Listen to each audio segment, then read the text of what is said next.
हे दोस्तों, welcome back to the channel. मैं हूं आपका स्क्रोल और आज हम बात करेंगे फाइनेंशियल लिटरेसी के नेक्स्ट टॉपिक पर, जो है टाइप्स ऑफ इन्वेस्टमेंट्स। अगर आपको ये लगता है कि इन्वेस्टिंग सिर्फ रिच लोगों का काम है, तो आज की वीडियो देखने के बाद आपका पर्सपेक्टिव पूरा बदल जाएगा। तो चलिए स्क्रोल करते हैं। सबसे पहला इन्वेस्टमेंट ऑप्शन है स्टॉक्स। ये वो चीज़ें हैं जो आप एक कंपनी में खरीदते हो, जिससे आप उस कंपनी के छोटे हिस्से के मालिक बन जाते हो। जैसे अगर आपने अमेज़ॉन या टीसीएस के शेयर्स खरीदे, तो आप एक तरह से अमेज़ॉन या टीसीएस के ओनर बन गए हो। अब ऑब्वियसली थोड़े बहुत शेयर्स ही सही है, लेकिन आप उस कंपनी के प्रॉफिट्स में शेयर करते हो। 150 रुपया देगा। स्टॉक मार्केट के बारे में सुन के थोड़ा डर लगता है, पर अगर आप समझदारी से इन्वेस्ट करें तो ये लॉन्ग टर्म में आपको अच्छा रिटर्न दे सकता है। बस शॉर्ट टर्म वॉलेटिलिटी यानी स्टॉक प्राइसेस का ऊपर नीचे होना थोड़ा रिस्की है, इसलिए लॉन्ग टर्म इन्वेस्टमेंट स्ट्रेटेजी सबसे अच्छी होती है। अगला इन्वेस्टमेंट ऑप्शन है बॉन्ड्स। Bond, James bond. ये बेसिकली एक लोन होता है जो आप गवर्नमेंट या किसी कंपनी को देते हो। जब आप बॉन्ड खरीदते हो तो आप उनको पैसा दे रहे हो और बदले में वो आपको एक फिक्स इंटरेस्ट रेट पर पैसा रिटर्न करते हैं, क्योंकि आपने कहीं ना कहीं उनको पैसा देकर मदद करी है। ये ज़्यादा रिस्की नहीं होते, क्योंकि बॉन्ड्स के केस में आपको फिक्स्ड रिटर्न्स मिलते हैं, पर इसका रिटर्न स्टॉक्स की कंपैरिजन में थोड़ा कम होता है। अगर आपको लो रिस्क स्टेबल रिटर्न्स चाहिए तो बॉन्ड्स एक अच्छा ऑप्शन हो सकता है।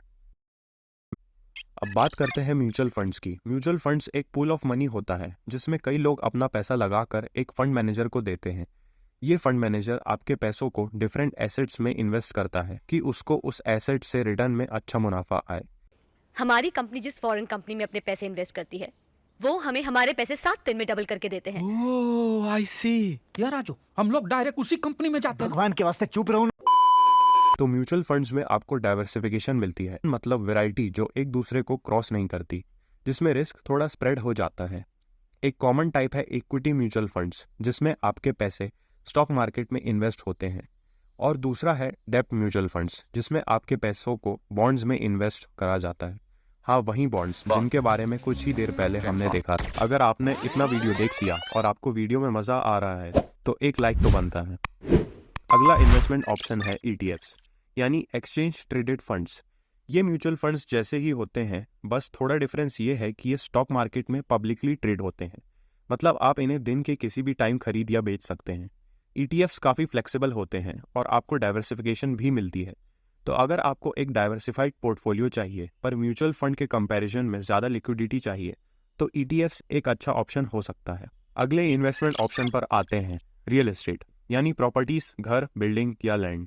रियल एस्टेट में इन्वेस्ट करने का मतलब है या तो आप प्रॉपर्टी खरीद कर रेंट पे दे सकते हो, या उस प्रॉपर्टी की वैल्यू बढ़ने पर बेच सकते हो। ये लॉन्ग टर्म इन्वेस्टमेंट ऑप्शन होता है और काफ़ी स्टेबल माना जाता है, लेकिन इसमें इनिशियल कैपिटल ज़्यादा लगता है और लिक्विडिटी थोड़ा कम होता है। मतलब अगर आपको जल्दी पैसा चाहिए हो तो प्रॉपर्टी बेचना थोड़ा मुश्किल हो सकता है। अब आते हैं क्रिप्टो करेंसी पे। क्रिप्टो करेंसी जैसे कि बिटकॉइन, इथेरियम, ये डिजिटल करेंसीज हैं जो ब्लॉकचेन टेक्नोलॉजी पर काम करती है। ये ट्रेडिशनल करेंसीज से काफ़ी डिफरेंट है और इसमें वॉलेटिलिटी काफ़ी ज़्यादा होती है। एक एग्जांपल, हम पहले कैश से चीज़ें खरीदा करते थे, लेकिन अब डिजिटलाइजेशन की वजह से फ़ोन पे या पेटीएम का यूज़ करते हैं। वैसे ही क्रिप्टो करेंसी एक डिजिटल करेंसी है जिसको हम आज खरीदते हैं और आने वाले समय में अगर सही वैल्यू मिले तो उसे बेच देते हैं। अगर आप क्रिप्टो में इन्वेस्ट करते हो तो आपको रिस्क और रिवॉर्ड काफ़ी हाई मिलेगा, मतलब आपका पैसा कभी काफ़ी जल्दी बढ़ सकता है या कभी ज़ीरो हो सकता है। तो ये high risk high reward investment है जो सबके लिए नहीं है। तो दोस्तों, ये थे कुछ कॉमन इन्वेस्टमेंट ऑप्शंस जो आप अपनी फाइनेंशियल जर्नी में कंसिडर कर सकते हो। हर इन्वेस्टमेंट ऑप्शन के अपने फ़ायदे और नुकसान होते हैं, इसलिए ज़रूरी है कि आप अपना रिसर्च करें और अपनी रिस्क टॉलरेंस के हिसाब से डिसीजन लें। अगर आपको ये वीडियो पसंद आई हो तो लाइक करो, शेयर करो और सब्सक्राइब करना मत भूलना। और अगर आपको कोई भी डाउट हो, कमेंट सेक्शन में ज़रूर बताएं। मैं आपके क्वेश्चंस का जवाब देने की पूरी कोशिश करूँगा। अगले वीडियोस में हम देखेंगे बेसिक इन्वेस्टमेंट कॉन्सेप्ट्स जैसे रिस्क, रिवॉर्ड, डाइवर्सिफिकेशन और कंपाउंड इंटरेस्ट के बारे में। तो stay tuned. Till then, happy investing. Bye.